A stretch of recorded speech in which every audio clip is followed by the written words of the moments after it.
Hello प्यारे बच्चों, आज हम गतिविधि पत्रक कर रहे हैं। इसकी क्रम संख्या 12 है। यह पठन अभियान से संबंधित है और यह 31 जनवरी के लिए आया है। बच्चों, यह हिंदी विषय से संबंधित है और आज इसमें एक बहुत ही अच्छी कविता दी है, कौवा और कोयल। चलिए बच्चों, शुरू करते हैं। रखे टोकरी सिर पर कोयल, इठलाते इठलाते आई, कौवे के घर की चौखट पर सब्जी ले ले टेर लगाई। कौवा बोला नहीं पता क्या, कितनी ज्यादा है महंगाई, सब्जी लेने के लायक अब नहीं रहा है तेरा भाई।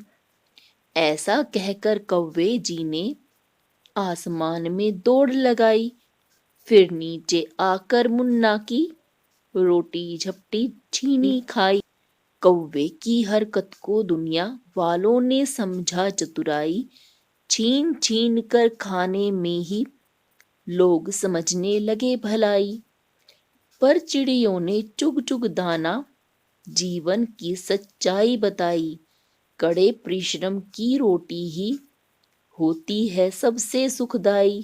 बच्चों, इस कविता के द्वारा परिश्रम के महत्व को समझाया गया है, परिश्रम को सुखदाई बताया गया है। चलिए इसका अर्थ समझते हैं।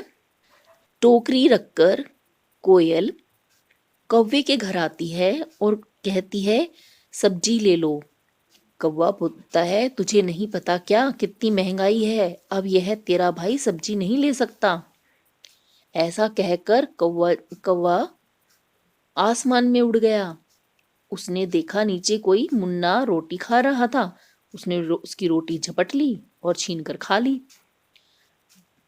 जिस तरह से कौवा छीन झपट कर खा रहा है, इसी तरह से आजकल बहुत से लोग सोचते हैं कि हम छीन झपट कर ही अपना पेट भर लें, या छीन झपट कर ही यानी चोरी करके या और गलत तरीकों से या चतुराई दिखा करके लोगों को लूट करके अपने लिए पैसे कमा लें। लेकिन जिस तरह से चिड़िया दाना चुग चुग कर खाती है, उससे हमें यह पता चलता है कि सच्चाई जीवन की यह है कि कड़े परिश्रम के बिना कार्य नहीं चलता है, और जो कड़े परिश्रम से रोटी कमाते हैं या पैसा कमाते हैं वह सदा सुखी रहते हैं।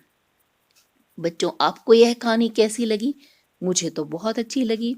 चलिए इससे संबंधित अब प्रश्न दिए गए हैं। इस कविता के आधार पर बताएं।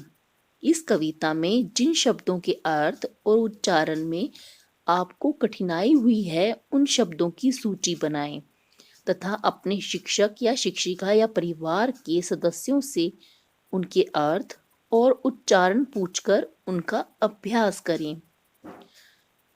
बच्चों, इस कविता में जहां जहां जो शब्द आपको मुश्किल लगे, मान लीजिए इठलाते हो सकता है आपको मुश्किल लगा हो, टेर, चौखट, महंगाई, है ना, तो आपको वो सभी शब्द जैसे झपटी, मुन्ना, छीनी, चतुराई, इस तरह से हो सकता है आपको कोई और शब्द भी मुश्किल लगे हों।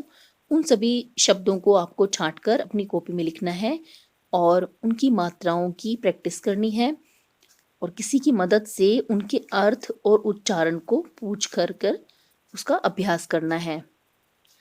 प्रश्न 2 है, आपको कौवे या चिड़िया में से किसका जीने का तरीका पसंद आया और क्यों? बच्चों, आपको क्या अच्छा लगता है कि हम छीन झपट कर अपनी जिंदगी चला सकते हैं या चिड़िया की तरह मेहनत करके? तो आपको यहाँ पर इस प्रश्न का उत्तर देना है कि आपको कौन सा तरीका पसंद आया। बच्चों, मुझे तो चिड़िया वाला तरीका पसंद आया, तो मेरे अनुसार आप इसका उत्तर लिखेंगे कि चिड़िया की तरह हमें भी कड़ा परिश्रम करना चाहिए, क्योंकि उसी से ही हमें जिंदगी में सुख प्राप्त होता है। प्रश्न 3 है, इस कविता को एक छोटी सी कहानी में बदलकर अपने शिक्षक, शिक्षिका या परिवार के सदस्यों को सुनाएं। तो इसी कविता को आपको बदलना है, लेकिन एक कहानी के रूप में। जैसे आप ये कह सकते हैं, एक कौवा था और उसके पास में एक कोयल सब्जी बेचने के लिए आई, परंतु कौवे ने उसे मना कर दिया, झूठ बोल दिया कि महंगाई बहुत ज़्यादा है, मैं सब्जी नहीं ले सकता, और फिर आसमान में उड़ गया। जब उसे भूख लगी तो जहां से भी उसे रोटी मिल सकी उसने छीन झपट कर रोटी खा ली। अब लोगों को ये लगा कि जिस तरह से कौवा छीन झपट कर अपना काम चला लेता है, हम भी इसी तरह से पूरी जिंदगी काम चला लेंगे। परंतु यदि हम चिड़ियों की तरह देखें, वे अपने खाने को ढूंढ ढूंढ करके लेकर आती हैं और कड़ा परिश्रम करती है और सुखी रहती हैं। इस कहानी से हमें जो शिक्षा मिलती है वह भी आप लिखेंगे कि परिश्रम ही हमेशा सुखदाई होता है। बच्चों, आज की यह वर्कशीट आपको कैसी लगी? ऐसी ही वर्कशीट हम पठन अभियान में करते रहेंगे। जल्द ही नेक्स्ट वीडियो के साथ मिलेंगे।